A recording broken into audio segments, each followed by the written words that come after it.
The Science of Mind by Ernest Holmes. Chapter 1. In the beginning, God. The beginning. We wish to discover what to believe in, why we believe in it, and why such a belief is reasonable, and in so far as possible to enter into the nature of the invisible cause of the manifest life of ours. We wish to discover how this cause works in relationship to us and our relationship to it, and how we may use this knowledge. The world is tired of mysteries, does not understand symbols, and longs for reality. What is reality? Where may it be found? And how used? These are some of the questions one should like to have answered. In the beginning, God. In the beginning, spirit or intelligence only. No manifest universe. No system of planets. No visible form. Nothing but the life principle. God, the Spirit, had not yet moved upon the waters. Then this all-being moved or began to create. Where did Spirit move? Upon what did it move? From whence came its pattern? What means or power did it employ? Through what agencies did it work? In short, out of what is the world, ourselves included, made? How did we and all other physical manifestations come into being? If we suppose spirit to be the one life principle running through all manifestation, the cause of all, then we must suppose that it has substance within itself. It is self-existent consciousness, and also self-existent substance. Spirit makes things out of itself through some inner act upon itself. This inner act must, of course, be an act of consciousness, or self-perception, or self-knowingness. What God knows is. This has been called the Word of God, and the self-contemplation of God. The story of creation simplified. Without repeating the well-known accounts, for there are two, of creation, as given in the Bible, let us say that someone, generally thought to have been Moses, in expounding his idea of how creation came into being, put his thoughts into the form of an allegory or a symbolic story. Let us restate this story in our own words and see what we shall have. God, meaning the Supreme Spirit or intelligence of the universe, was conscious of himself prior to the creation of any special world system. Being thus conscious and desiring to manifest in form, he did so manifest through the power of his word, which is law. God is not only pure spirit or intelligence, he is also perfect and immutable law. As pure spirit, he governs the universe through the power of his word. Hence, when he speaks, his word becomes law. The law must obey. The law is mechanical. The word is spontaneous.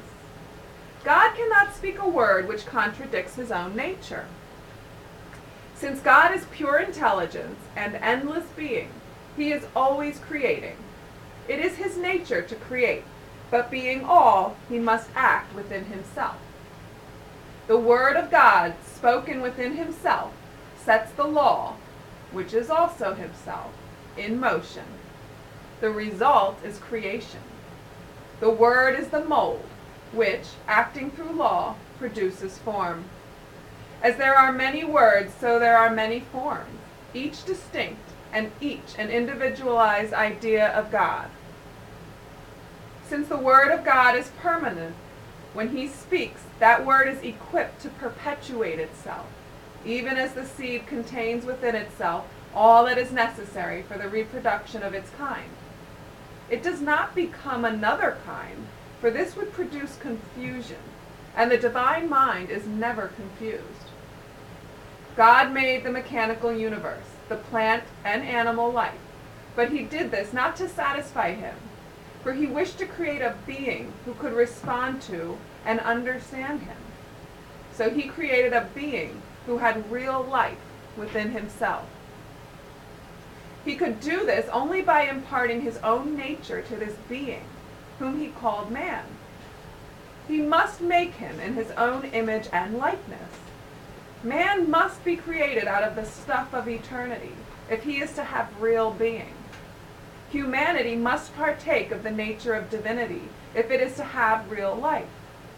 So God made man from the essence of himself and clothed this subtle essence with definite form.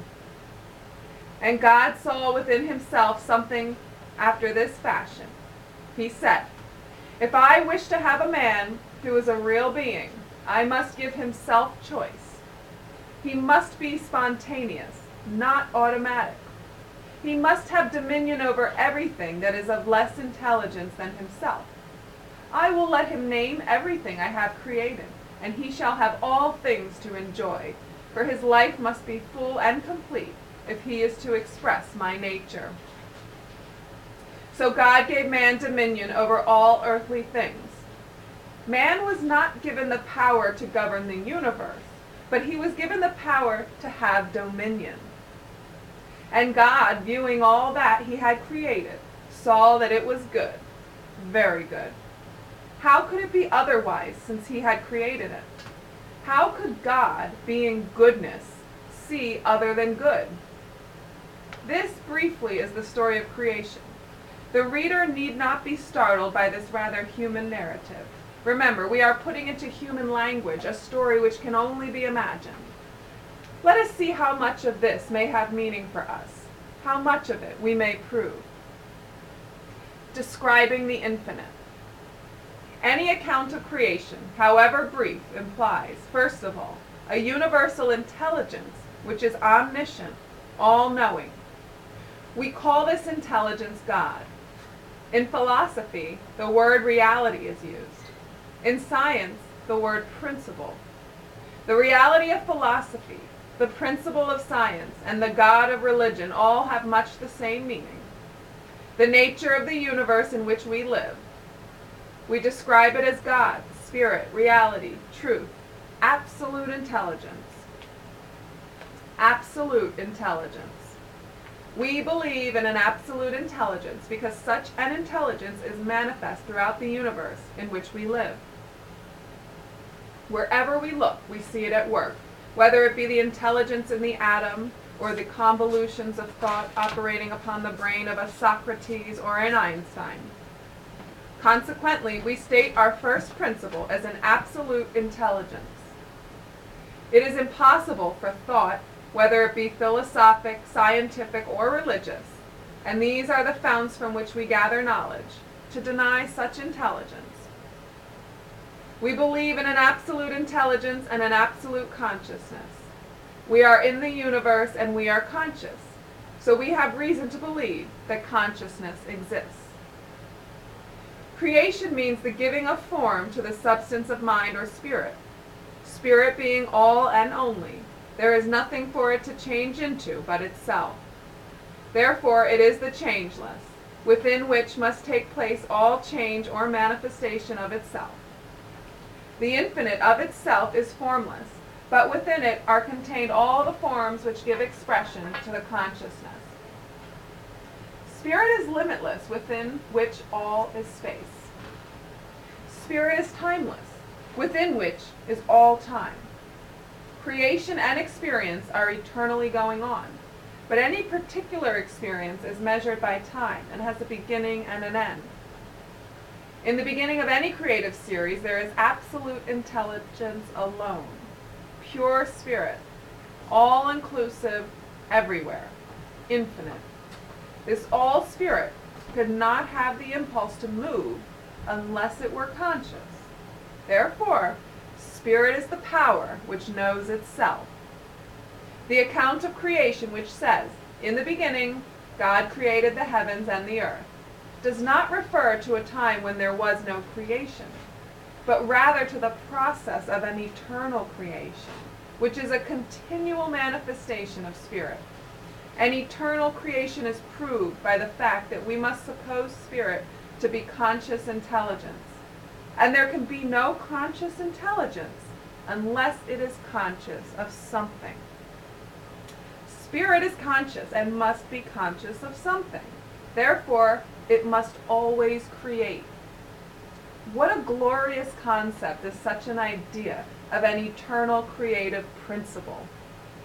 There is no stagnation in spirit, nor should there be any in our idea of spirituality. To be spiritual is to create.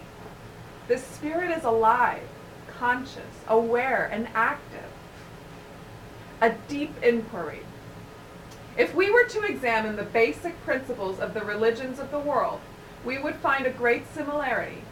Each points to one central life, from whose self-existence all draws their livingness, and without which nothing could exist. The Christian religion gives more value to the individual life than do most of the others. That is why it has made such an appeal to the more vital races of the world. In many respects, the Christian Bible is the greatest book ever written, and does truly point a way to eternal values. But it is only one explanation, and cannot be considered the only light on religion, for there are many others whose combined teachings weave the story of truth into a complete and unified pattern. The deep thinkers of antiquity, as well as the philosophers of all ages, have meditated long and earnestly upon the nature of the divine being. Knowing that there could be but one ultimate reality back of all things, they have pondered deeply as to the nature of that reality. And it is significant that most of the great thinkers have arrived at similar conclusions. The voice of God in creation. The argument has been something after this manner. The ultimate cause back of all things must be one, since life cannot be divided against itself.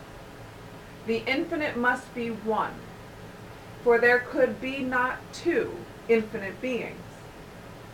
Whatever change takes place must take place within this one, but this one must be changeless.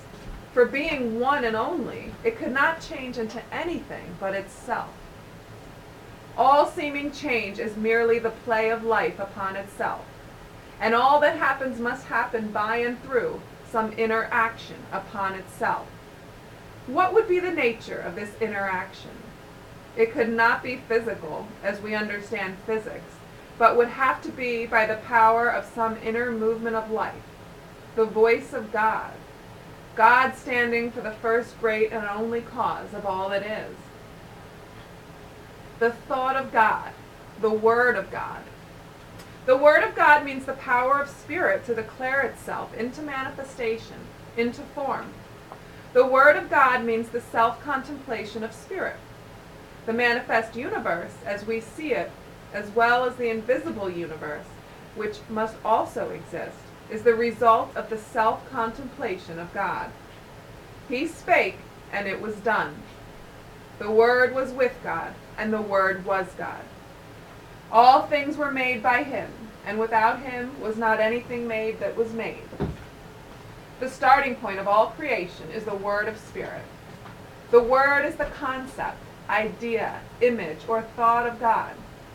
It is the self-knowing mind, speaking itself into manifestation.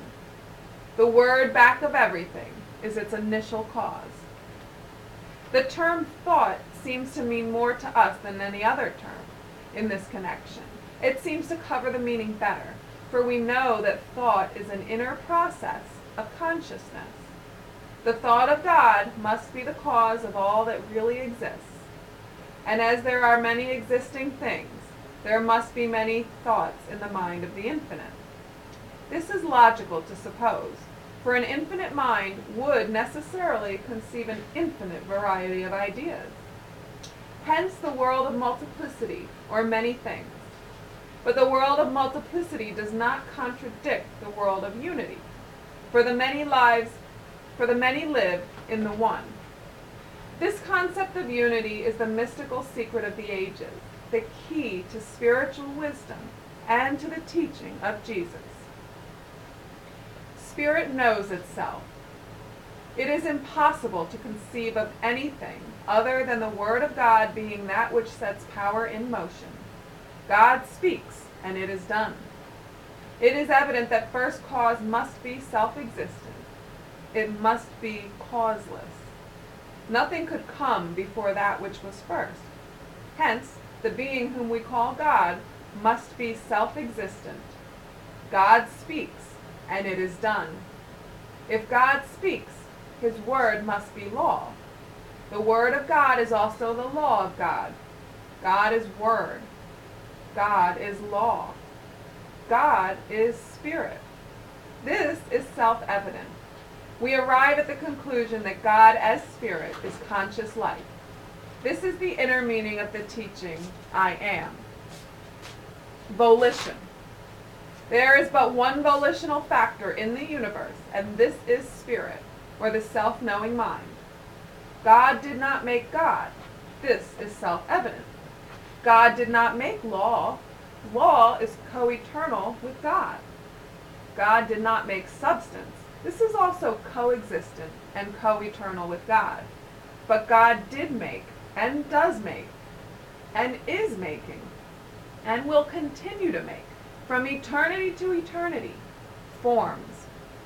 We live in a universe of infinite substance and numberless forms, wherein nothing is moved unless intelligence moves it, in accord with law. It follows that everything that spirit thinks must take form. The spirit, being self-conscious life, knows and cannot stop knowing. To suppose that it could stop knowing would be to suppose that it could stop being. Since it cannot stop knowing, it must forever be setting in motion the law of its being, which law must forever be projecting the form of its thoughts, thereby producing things. Creation is always beginning, but never ending. The slightest thought of intelligence sets power in motion through the law, producing a corresponding thing. Things may come and things may go, but creation goes on forever. This is indeed a wonderful concept, for it means that there will always be a manifestation of divine ideas. They cannot cease so long as God exists, and since God will forever be there, there will forever be some kind of manifestation. The invisible will always be made manifest on some plane. End of chapter 1. So, in synopsis of chapter 1, we're talking about, in the beginning, God, and the story of creation.